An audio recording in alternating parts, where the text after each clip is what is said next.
Khawarij ni di antara akidah mereka mentajsimkan Allah. Khawarij yang zaman sekarang ni mengkafirkan perkara-perkara sunat. Tapi bila Dajjal muncul dengan satu sosok ni, ada juga orang Islam yang akan ikut Khawarij Mujassimah.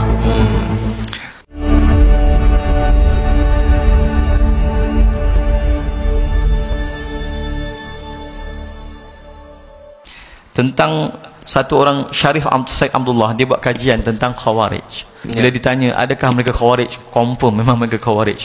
Bahkan 3 ciri Khawarij: pertama, mengkafirkan umat Islam; kedua, mentajsim dan mentashbihkan Allah; yang ketiga, bersikap biadab ataupun merendah-rendahkan Rasulullah sallallahu alaihi wasallam. Sebab tu tuan-tuan boleh tengok, kalau nak sebut Sayyidina, marah dia; Maulid Nabi, marah dia. Siapa yang beria-ria sangat nak mengatakan mak ayah Rasulullah dalam neraka, inilah golongan ni. Bahkan saya diberitahu oleh satu orang yang berkursus bersama mereka di tempat mereka, mengatakan bukan mak ayah Rasulullah je dalam neraka, Abdul Muttalib pun dia kata dalam api neraka juga. Jadi semua bahkan mereka pertikaikan, tidak ada dalil yang soleh. Sebahagian mereka kata tak ada dalil yang soleh, Rasulullah semulia-mulia makhluk. Rasulullah semulia-mulia Nabi, Rasul ada. Semulia makhluk, tak ada yang soleh bagi mereka lah.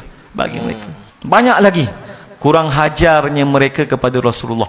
Jadi kata Syekh Abdul Fattah Qudash Al-Yafi'i, bila dia himpunkan ciri-ciri Khawarij, ada 33 lebih kurang. Ada ulama himpun banyak lagi, tapi dia kata 3 ciri utama tu. Pertama, mengkafirkan para muslimin. Markah penuh bagi kat mereka. Markah penuh.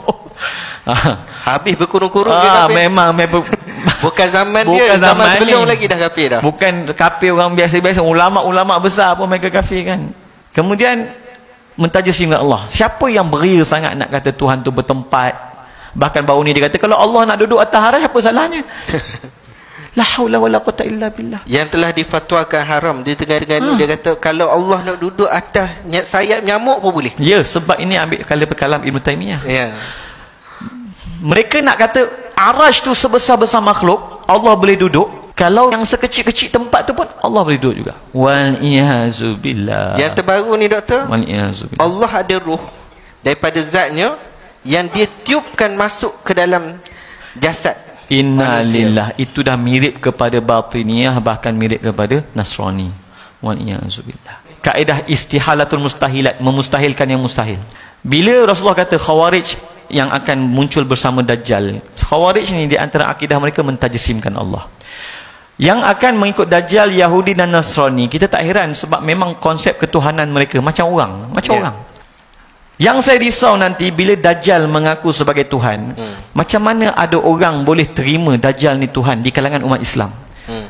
Nanti datang sampai satu pemikiran nanti, Allah kalau nak menjelma jadi manusia, Allah Maha Kuasa.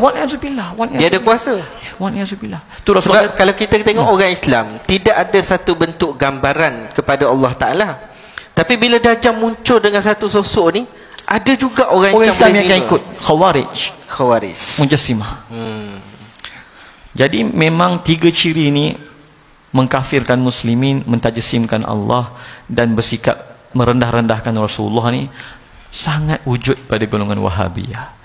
Sebab itulah kata Syed Syarif Abdullah, mereka ni Khawarij kurun yang ke-12. Khawarij kurun awal mengkafirkan orang yang melakukan maksiat besar, dosa besar. Dan mengkafirkan orang yang mereka tuduh tak berhukum dengan hukum Allah. Khawarij yang zaman sekarang ni mengkafirkan perkara-perkara sunat. Bak tawassul kafir, bak istighosah kafir.